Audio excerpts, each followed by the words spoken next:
Hello everyone, and welcome to the Revision Vault. Today, we're going to be covering the topic of electricity and magnetism, which is part of the IGCSE CIE Physics syllabus. However, this content is applicable for many exam boards for GCSEs. So you can see here we have the syllabus directly from Cambridge, and we're going to be covering electromagnetic effects part 1 in this video. So we have it split into two parts, which is electromagnetic induction and the AC generator. Let's start off with electromagnetic induction. First of all, let's discuss what it actually is. Electromagnetic induction is when a changing magnetic field environment for a wire or a conductor causes an EMF or voltage to be induced. Now, this voltage can cause a current to also be driven around in the conductor, but that is only when it is part of a closed circuit, as we can see in this diagram here. This diagram also has a closed circuit, but it's slightly different because here we are moving the magnet through the coil, whereas here the wire is being moved through the static magnetic field. In either case, the result of a current being induced is the same. So even though you do require a changing magnetic field, it is more that the surroundings of the wire in terms of the magnetic field needs to be changing. So this can be done both ways, by moving the magnet or by moving the conductor. Now, how is this actually induced? Well, it is done because when the conductor cuts through magnetic field lines, this interaction between the two exerts a force on the free electrons that are within the conductor, and this pushes them in one direction. That leads to a buildup of a potential difference, which then in turn can drive a current. There can be no current if it is simply a wire, but even if it is an open circuit, there will always be an EMF induced. When will we get an EMF? An EMF is not induced if there is no change in the environment. For example, if this magnet was just held static and the coil remained in the same position, there would be no change, so you'd see a reading of 0. Here, if we did not move the wire, there would be no EMF induced.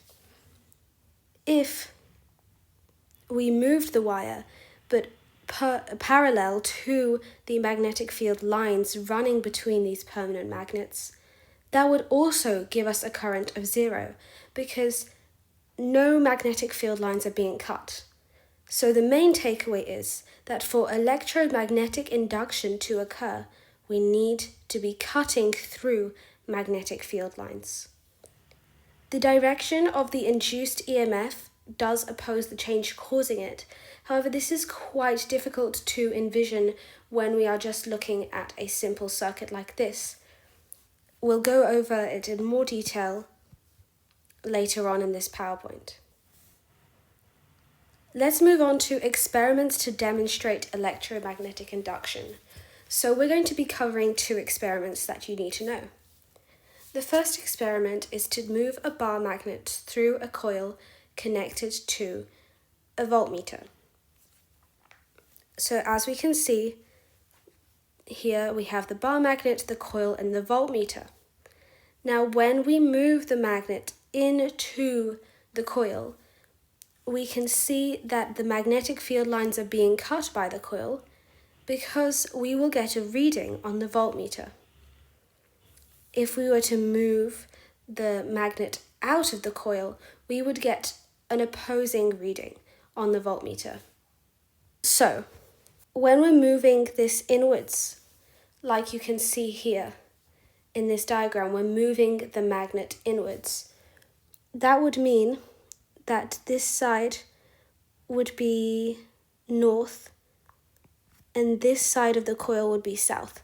So I know that might sound confusing, but to make it clear for you, this coil creates its own magnetic field when a current runs through it.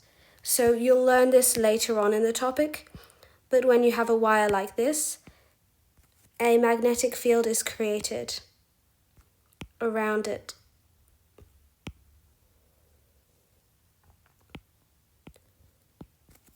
In such a way.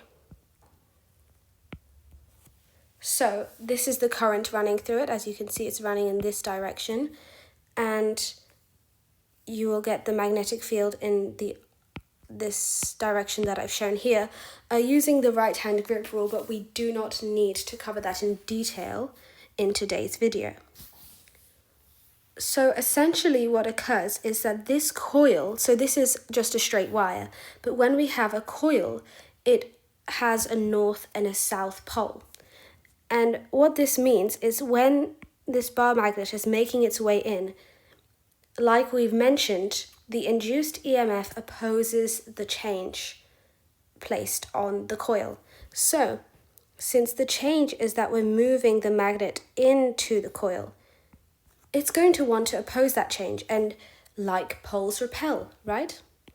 So we know that we are going to have the coil like this. It's going to have its south pole here, which will repel against this south pole, and its north pole will automatically be on the other side. However, if we were to move the magnet out of the coil like this, and its north pole is here, south pole is here, I'm not going to switch around the poles, then the coil, which is demonstrated here by this egregious diagram, will have its north pole here and its south pole here. So it has its pole switched now, and that would be shown by the opposing reading on the voltmeter. So here we can see it's positive, but as soon as we start bringing the magnet out, it would become negative, like this. And that is because we have this attraction between the north and the south pole, and that would oppose the change of bringing the magnet out. So that's our first experiment. The second experiment is moving a wire connected to a voltmeter once again between two magnets. So we have a closed loop, and here you might notice that we have the term galvanometer and not a voltmeter. Now, a galvanometer can measure both current or voltage, but in small amounts, which is essentially what we're generating here. Is it not going to be a large current or a large voltage? Because this is a singular coil, or a singular wire rather, and not a coil, but even if it was a coil, we do not generate as much of a high voltage. So when the wire is moved, the EMF is induced. You'll be able to notice that we'll get a reading on this galvanometer when you're moving the wire. If you were to move it in the opposite direction, then you'll have the reading go in the opposite direction as well. However, if you're not moving the wire at all, there will be a reading of 0. And that shows that for the induction to occur, movement needs to be present. So, coming back to this resistance being felt when we're doing induction is because, like I have shown you in the previous slide, the change or the EMF induced will oppose the change. Here, the same thing applies, that the EMF induced will oppose the change that is being placed on the wire. So if we're moving it downwards, we will feel a slight resistance that forces the wire upwards. And the same goes for the opposite direction. And this is because the current generates a magnetic field around the wire. So this is in a closed loop, and the current generates this magnetic field, like I've said previously, and that magnetic field interacts with the magnetic field of the permanent magnets, which then causes this repulsion to occur. And essentially, when we're working against this resistance, work is being done to move the wire through the magnetic field. And that energy is then converted into electrical energy, which we get on our reading here. So those are all the experiments we need to know. But we need to also know the factors that affect induced EMF. So that means these factors will make a difference in how large the EMF induced is. We have a range of factors, so we have the rate at which the magnetic field is changing. Now this could be the speed at which the conductor is moving through the magnetic field, or the speed at which the magnet is moving around the conductor. So that was displayed in our previous slides. I was talking about the two different methods that you can change or alternate the magnetic field. And those are those two. The number of turns in the coil will increase. So if you increase the number of turns in the coil, then you increase the induced EMF. The strength of the permanent magnet. Again, if you increase the strength of the permanent magnet, you increase the induced EMF. And same goes for the rate, which I mentioned just now, that if the rate is increased of the changing magnetic field, then the induced EMF is increased. The length of the wire. Now, why would that affect the induced EMF? Well, it's sort of the same as the number of turns in the coil, that it creates a larger surface area for which magnetic field lines will be cut, and that increases the induced EMF. And the angles at which the field lines are cut. So this slightly goes beyond what you need to know for IGCSE, but essentially 90 degrees will give you the maximum induced EMF. So even though we have so many factors, it doesn't necessarily apply to every experiment or scenario. Let's have a look back and see which factors we are applying here. So for example, in the experiment 2, the length of the wire could be affecting the induced EMF. The rate at which the wire is moved could affect the induced EMF. The number of turns in the coil. So even though this is not a coil, if we were to create it into one, then that would increase the induced EMF. The angle at which, again, the wire is moving through the magnetic field, it needs to be 90 degrees to get the maximum induced EMF. And the strength of the permanent magnet will also affect it. However, if you look at some other scenarios, not all of the factors will be affecting the induced EMF, so you just need to apply some of your knowledge and to know which factors are involved. Fleming's right-hand rule. Now this may sound very foreign or a little out of the blue, but let me explain what this right-hand rule helps us to determine. So we can see on this diagram here, someone's using their right hand and placing their fingers in this position where all of them are 90 degrees to each other. This is exactly what we know is the case with the current and the magnetic field and the motion of a conductor when the current is induced. So you must not mistake this for the left-hand rule, which you will learn later on, which is used when determining the force or the motion on a current carrying wire. So the wire is already carrying a current and a force is applied on it since it is in a magnetic field and it's cutting magnetic field lines. That is when we use the left hand. But today we're going to be using the right-hand rule because the current is being induced. So as we can see here, the current lines up with the current that is induced in this wire. But to find that, we first need to line up our index finger with the magnetic field and our thumb with the direction of motion. So in this wire, in this side, because you can see it's a coil, but we're looking at this side in particular because the motion is upward, and we can see this is the direction of rotation. So when this is going upward, the current is running through this green arrow. I'm not really sure how clear it is, but this is the current running through it. And on this opposite side, it is going to be the opposite way, because you can turn your hand around to see that it will actually be in the opposite direction. Now, you may be required to identify when current is flowing in or out of a wire if they give you this sort of cross-sectional diagram. So the best way to remember it is to think of an arrow. So when you have a point, it signals that the current is flowing out of the wire, and when you have a cross, it signals that the current is flowing in, as if it's into the page or out of the page that you're looking at. And that will help you make sure that you get the right current direction. So our next part of this video is the AC generator. What is it?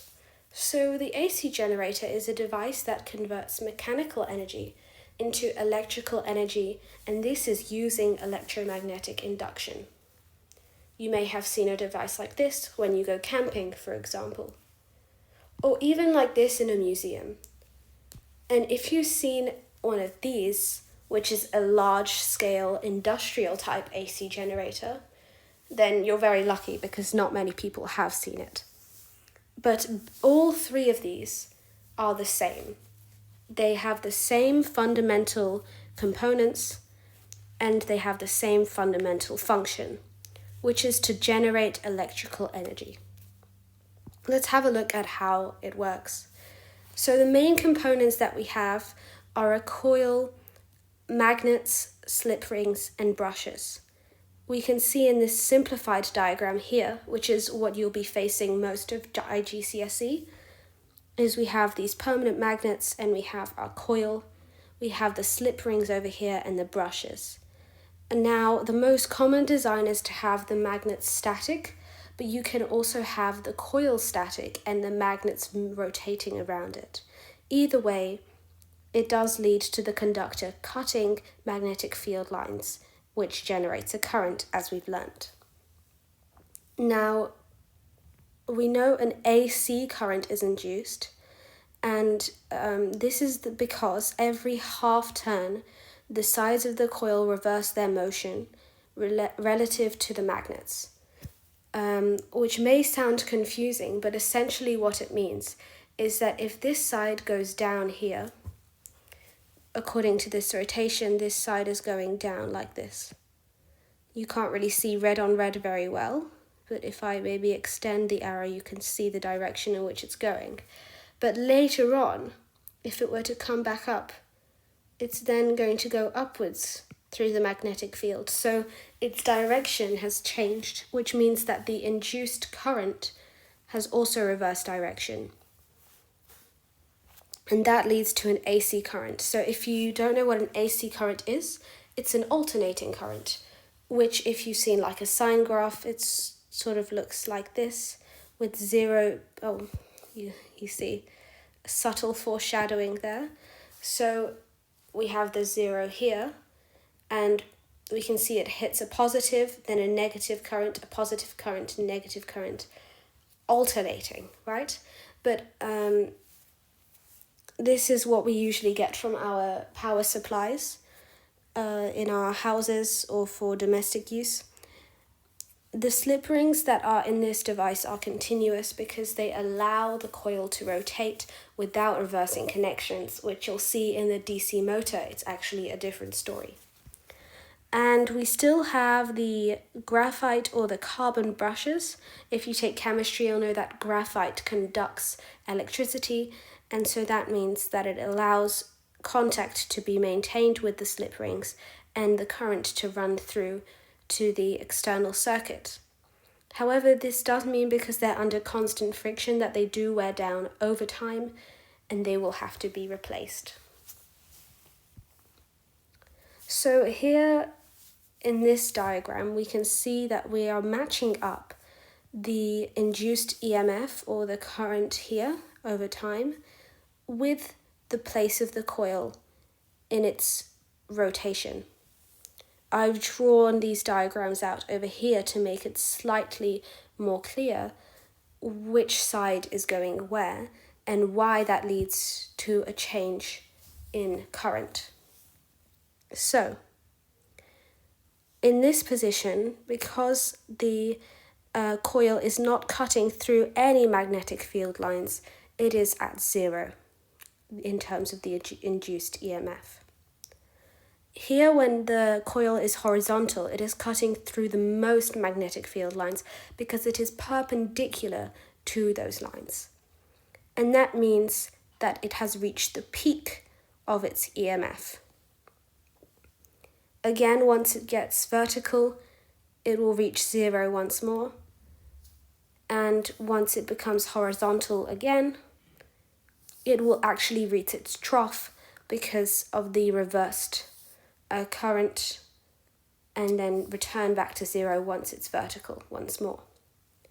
Now, here I've sort of drawn a mini diagram of the right-hand rule that you can use for each side of the coil, but I've primarily focused on the pink side just to show that here the pink side is having its current run towards us, whereas it reaches the horizontal position again within its 360-degree turn. It is now going away from us.